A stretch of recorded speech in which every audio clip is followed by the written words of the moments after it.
प्यारे दोस्तों नमस्कार। आप सभी का स्वागत है आपके अपने YouTube चैनल रियल ज्ञान विथ RKG में।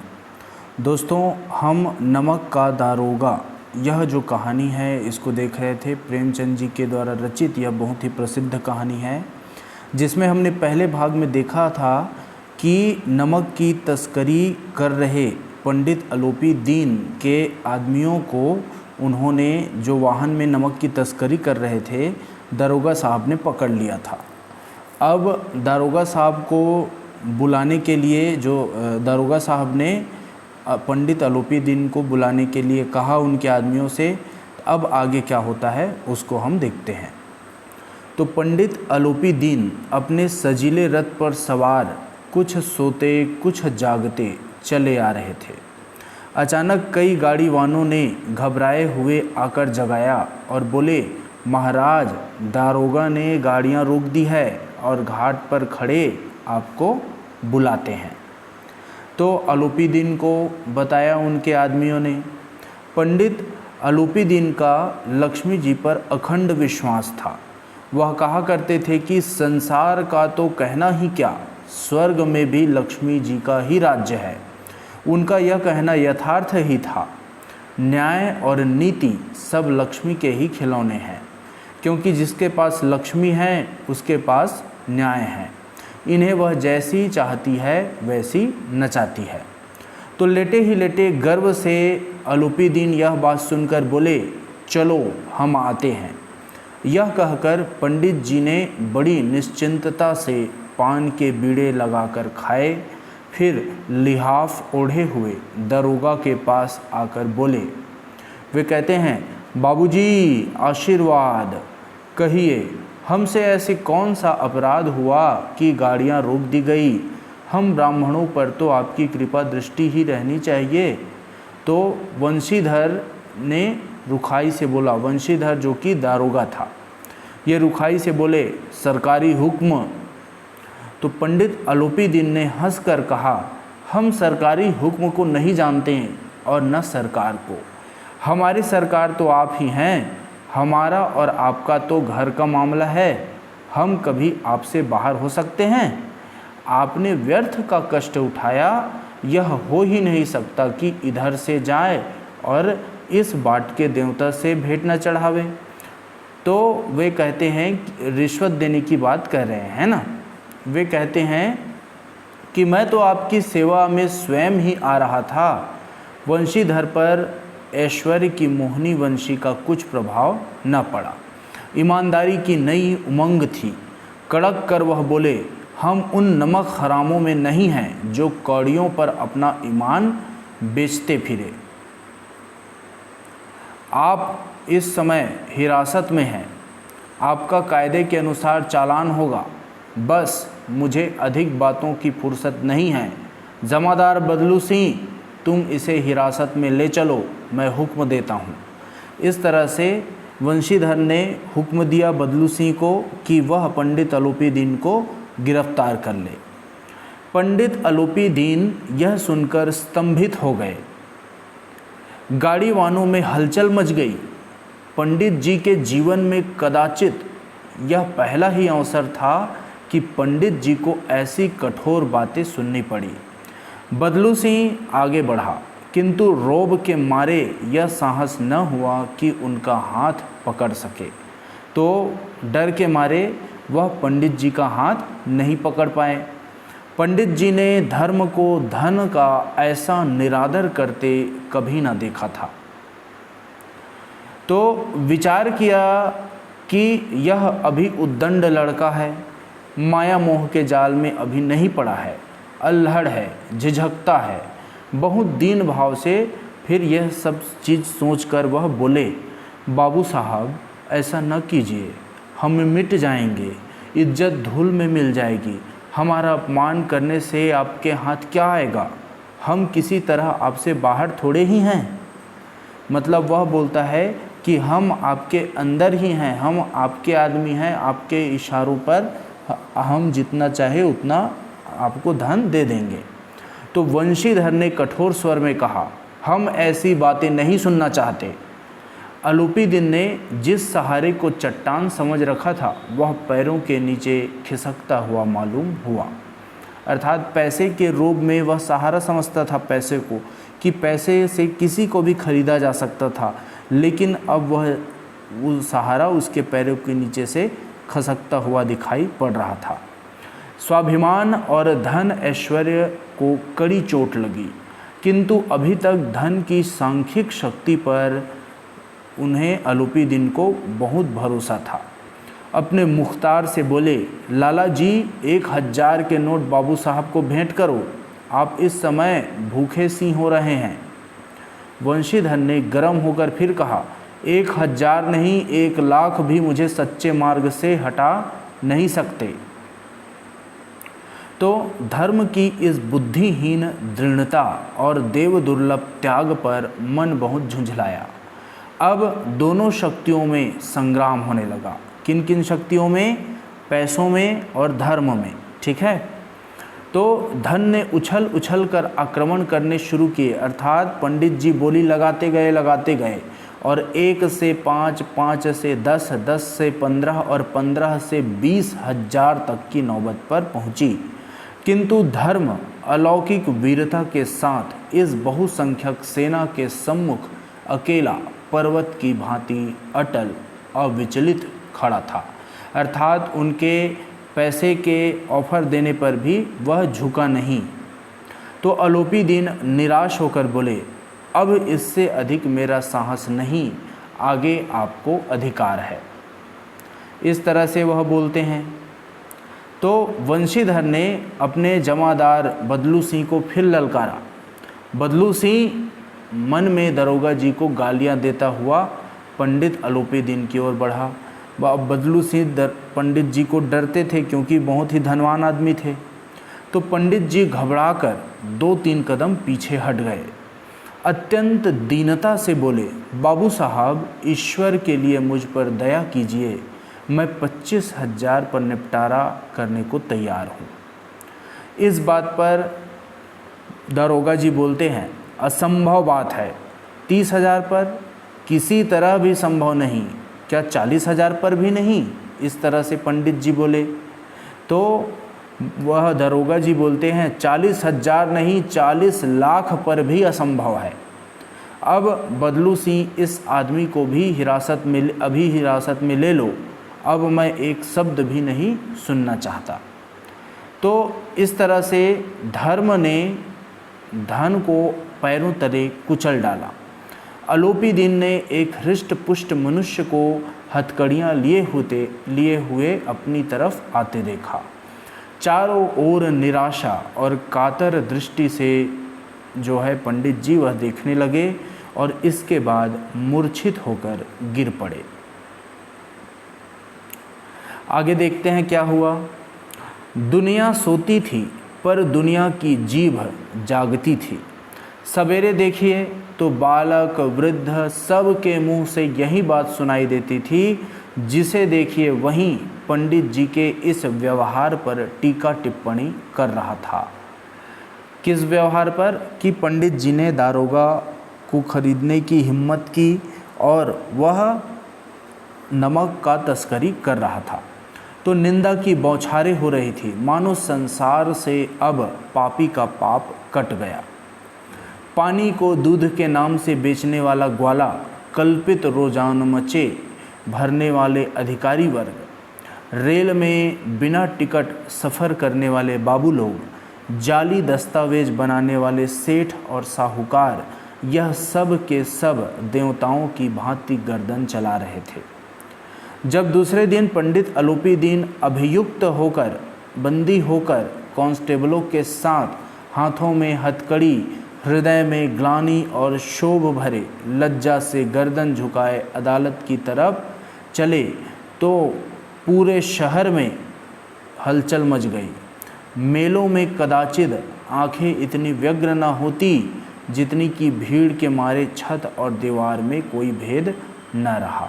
तो मेले से भी ज़्यादा भीड़ उन्हें देखता रहा, किंतु अदालत में पहुंचने की ही उन्हें देर थी, क्योंकि वे तो ठहरे पैसे वाले आदमी।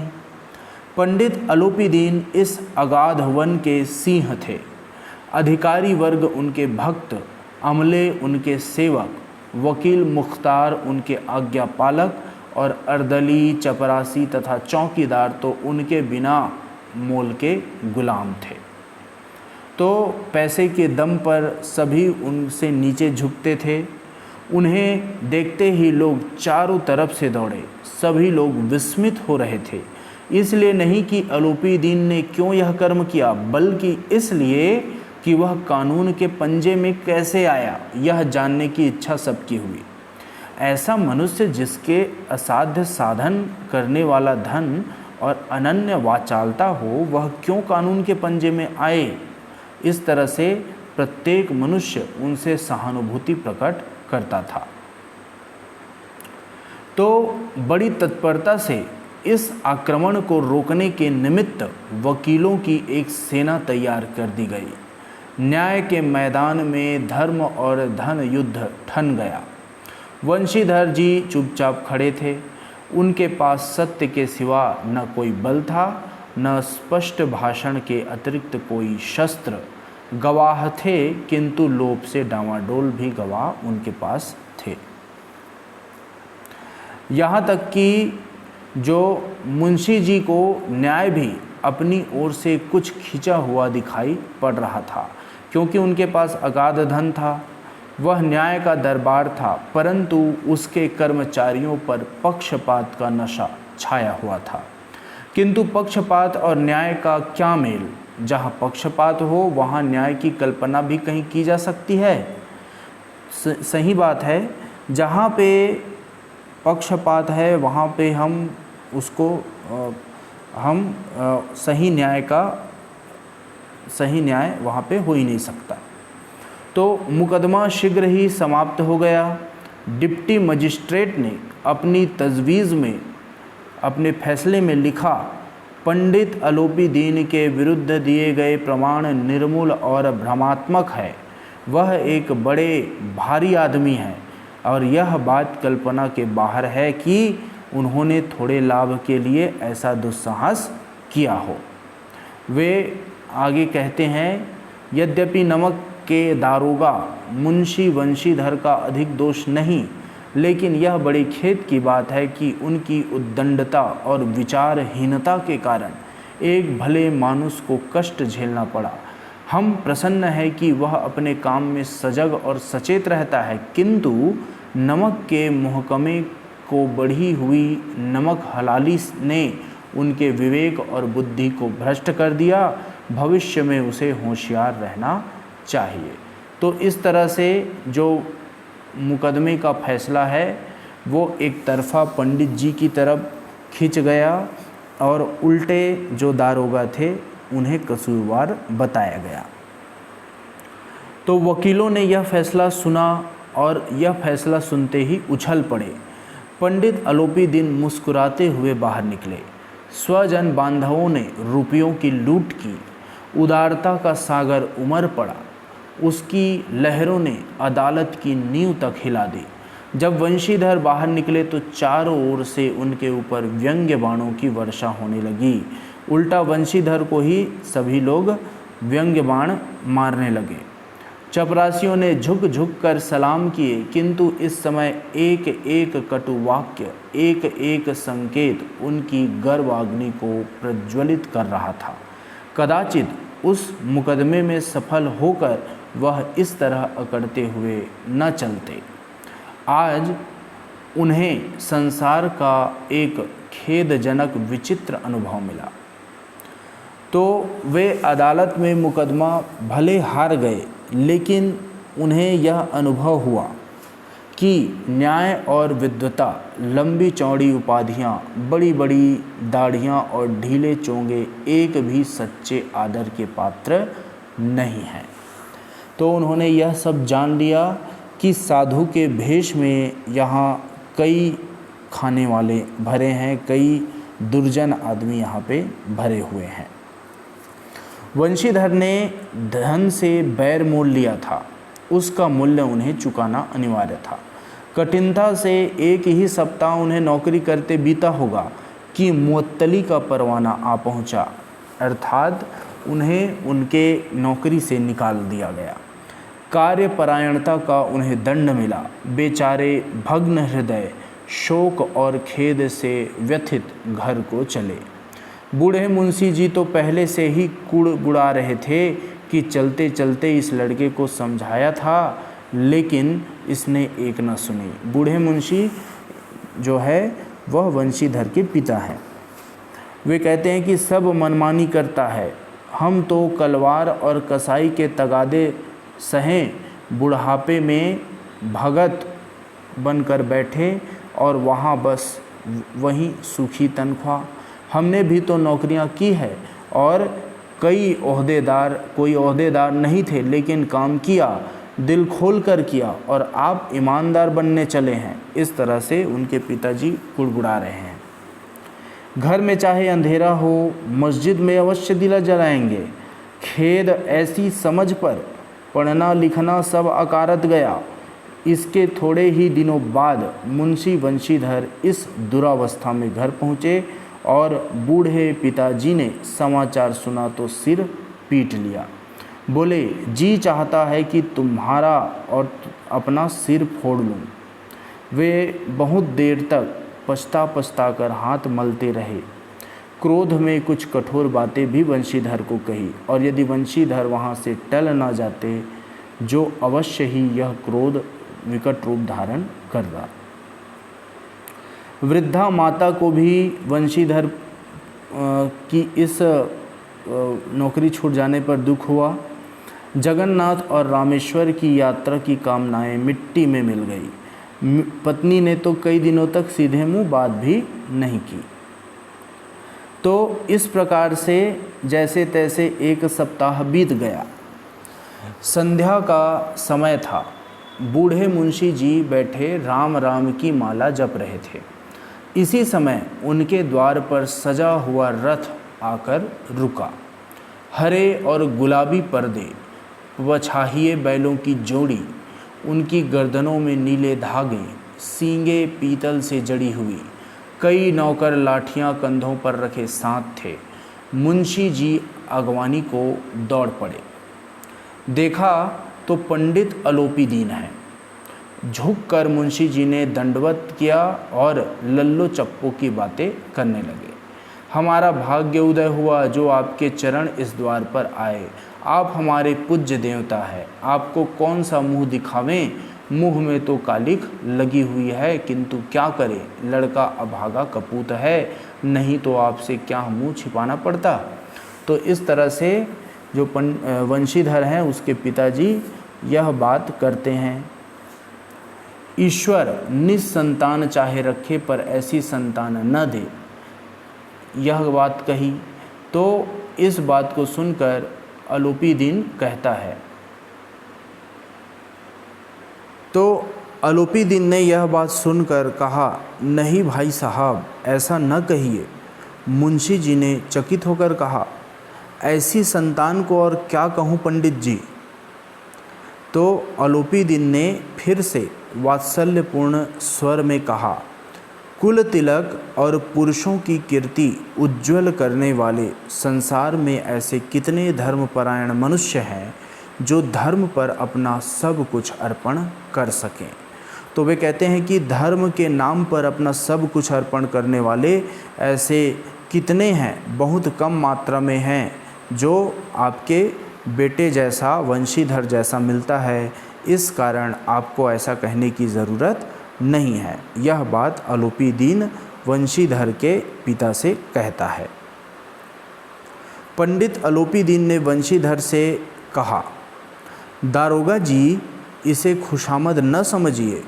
खुशामद करने के लिए मुझे इतना कष्ट उठाने की ज़रूरत न थी। मैं आपके सामने आया हूँ तो खुशामद करने नहीं आया हूँ। उस रात को आपने अपने अधिकार बल से मुझे अपनी हिरासत में ले लिया था, किंतु आज मैं स्वेच्छा से आपकी हिरासत में आया हूँ। तो इस तरह से बोल रहे हैं। आगे कहते हैं, मैंने हजारों रईस और अमीर देखे, हजारों उच्च पदाधिकारियों से काम पड़ा, किंतु मुझे परास्त किया तो आपने। मैंने सबको अपना और अपने धन का गुलाम बनाकर छोड़ दिया। मुझे आज्ञा दीजिए कि आपसे कुछ विनय करूं। तो अलोपीदीन जो है वंशीधर से बोलता है। वंशीधर ने अलोपीदीन को आते देखा तो उठकर सत्कार किया, किंतु स्वाभिमान सहित सत्कार किया, क्योंकि वे जानते हैं कि वे गलत नहीं हैं। इस कारण उन्हें किसी भी प्रकार का डर या निराशा का भाव अलोपीदीन के सामने नहीं हुआ। वे समझ गए कि यह महाशय मुझे लज्जित करने और जलाने आए हैं। क्षमा प्रार्थना की चेष्टा नहीं की, वरन उन्हें अपने पिता की यह ठकुर सुहाती के बाद असह्य सी प्रतीत हुई। उनके पिता जो बात कर रहे थे, अलोपीदीन की बड़ाई कर रहे थे, यह उन्हें असह्य प्रतीत हो रही थी। पर पंडित जी की बातें सुनी तो मन का मैल मिट गया। तो पंडित जी वंशीधर के पक्ष में बोल रहे थे, इस कारण वंशीधर के मन में जो अलोपीदीन के लिए भावना थी वह मिट गई। पंडित जी की ओर उड़ती हुई दृष्टि से देखा, सद्भाव झलक रहा था। गर्व ने लज्जा के सामने सिर झुका दिया। शर्माते हुए बोले, यह आपकी उदारता है जो ऐसा आप मेरे बारे में कह रहे हैं। मुझसे जो कुछ अविनय हुई है उसे क्षमा कीजिए। मैं धर्म की बेड़ी में जकड़ा हुआ था, नहीं तो वैसे मैं आपका दास हूँ। जो आज्ञा होगी वह मेरे सिर माथे पर। तो इस तरह से वंशीधर भी अलोपीदीन के सामने झुक गया, क्योंकि अलोपीदीन वंशीधर को बहुत ही अच्छा इंसान समझते हैं। तो अलोपीदीन ने विनीत भाव से कहा, नदी तट पर आपने मेरी प्रार्थना नहीं स्वीकार की थी, किंतु आज स्वीकार आपको करनी पड़ेगी। तो वंशीधर बोले, मैं किस योग्य हूँ, किंतु जो कुछ सेवा मुझसे हो सकती है उसमें त्रुटि न होगी। अलोपीदीन ने एक स्टाम्प लगा हुआ पत्र निकाला और उसे वंशीधर के सामने रख कर बोला, इस पद को स्वीकार कीजिए और अपने हस्ताक्षर कर दीजिए। तो जो अलोपीदीन है वह वंशीधर के सामने एक पद लेकर आया था, नौकरी के लिए लेकर आया था, नौकरी देने के लिए आया था। वे कहता है कि मैं ब्राह्मण हूँ, जब तक यह सवाल पूरा न कीजिएगा द्वार से न हटूँगा। तो उन्होंने हस्ताक्षर करने को कहा वंशीधर से। मुंशी वंशीधर ने उस कागज़ को पढ़ा तो कृतज्ञता से आँखों में आंसू उनके भर आए। पंडित अलोपीदीन ने उनको अपनी सारी जायदाद का स्थायी मैनेजर नियत किया था। 6,000 रुपया उनका जो है वह वार्षिक वेतन रखा था, और इस वार्षिक वेतन के अतिरिक्त रोज़ाना का खर्च अलग से रखा था। सवारी के लिए घोड़ा, रहने को बंगला, नौकर चाकर, यह सब मुफ्त रखा था। इस चीज़ को पढ़कर कंपित स्वर में वंशीधर बोले, पंडित जी, मुझ में इतनी सामर्थ्य नहीं है कि मैं आपकी उदारता की प्रशंसा कर सकूं, किंतु ऐसे उच्च पद के योग्य नहीं हूं। अलोपीदीन ने हंसकर बोला, वो कहते हैं कि मुझे इस समय एक अयोग्य मनुष्य की ही ज़रूरत है। वंशीधर ने गंभीर भाव से कहा, यों मैं आपका दास हूँ। आप जैसे कीर्तिवान सज्जन पुरुष की सेवा करना मेरे लिए सौभाग्य की बात है, किंतु मुझ में न विद्या है, न बुद्धि, न वह स्वभाव जो इन त्रुटियों की पूर्ति कर देता है। ऐसे महान कार्य के लिए एक बड़े मर्मज्ञ अनुभवी मनुष्य की ज़रूरत है। तो अलोपीदीन ने कलमदान से कलम निकाली और उसे वंशीधर के हाथ में देकर बोले, न मुझे विद्वता की चाह है, न अनुभव की, न मर्मज्ञता की, न कार्यकुशलता की। इन गुणों के महत्व का परिचय मैं खूब पा चुका हूँ। अब सौभाग्य और सुअवसर ने मुझे वह मोती दे दिया है जिसके सामने योग्यता और विद्वता की चमक फीकी पड़ जाती है। यह कलम लीजिए, अधिक सोच विचार न कीजिए, दस्तखत कर दीजिए। तो इस तरह से पंडित अलोपीदीन जो है वह वंशीधर को दस्तखत करने के लिए कहता है और जो पद है उसको स्वीकार करने के लिए कहता है। परमात्मा से यही प्रार्थना है कि वह आपको सदैव वही नदी के किनारे वाला बीर मुरव्वत उद्दंड कठोर परंतु धर्मनिष्ठ दरोगा बनाए रखे। तो इस बात को सुनकर वंशीधर की आंखें डबडबाई। हृदय के संकुचित पात्र में इतना एहसान न समा सका। एक बार फिर पंडित जी की ओर भक्ति और श्रद्धा की दृष्टि से वंशीधर ने देखा और कांपते हुए हाथ से मैनेजरी के पद पर वे हस्ताक्षर कर दिए। आलोपी दीन ने भी प्रफुल्लित होकर उन्हें अर्थात वंशीधर को गले से लगा लिया। तो दोस्तों, इस तरह से हमने मुंशी प्रेमचंद जी की कहानी नमक का दारोगा इसका पाठन कर लिया। अगर आपको यह वीडियो अच्छा लगा तो लाइक कीजिए, शेयर कीजिए। अगर आप मेरे चैनल में नए हैं तो सब्सक्राइब करना न भूलें, ताकि ऐसे ही प्रमुख कहानी, उपन्यासों और साहित्य से मैं आपका परिचय करवाता रहूँगा। धन्यवाद।